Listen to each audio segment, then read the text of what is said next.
একটা মানুষ যখন বেকার থাকে, কোনো কাজকর্ম থাকে না, তার মনে অনেক কষ্ট থাকে। তাই যখন কষ্টকে চেপে ধরে সফলতার উদ্দেশ্যে বাইরে থেকে বের হয়, তখন তার পথে অনেক বাধাবিঘ্ন সৃষ্টি হয়। চাকরি ইন্টারভিউ, চাকরি খোঁজা লাগে, চাকরি পাওয়া যায় না, অনেক বাধা বিপত্তি আসে। সব কিছুকে পেছনে রেখে কষ্ট বুকে আঁকড়ে ধরে সফলতার উদ্দেশ্যে রওনা দিতে হয়। ঠিক তেমনি পাখিরা যেমন সারা দিন শেষে আহার করিয়ে বাসায় ফেরে, তারা কিন্তু সকালবেলা ঘুম থেকে উঠেই জানে যে আল্লাহ তাআলা আমাদের রিজিকের ফয়সালা করিয়ে দিয়েছে,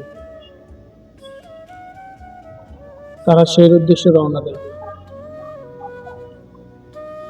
ঠিক মানুষের রিজিকের ব্যবস্থা একমাত্র আল্লাহ তাআলা করে দিয়েছে। কার রিজিক কোথায় আছে, কোনখানে আছে, কেউ জানে না। ঠিক চাকরিটা তেমনি, আপনি কোথায় গেলে আপনার চাকরি পাবেন, আপনি আল্লাহ তাআলা অনেক আগে আপনার কপালে লিখে রাখেন। তাই আমরা ভেঙে পড়ব না, আল্লাহর উপর ভরসা করে সামনের দিকে এগিয়ে যাব এবং আল্লাহকে স্মরণ করে চলব। কখনোই সমস্যা হবে না।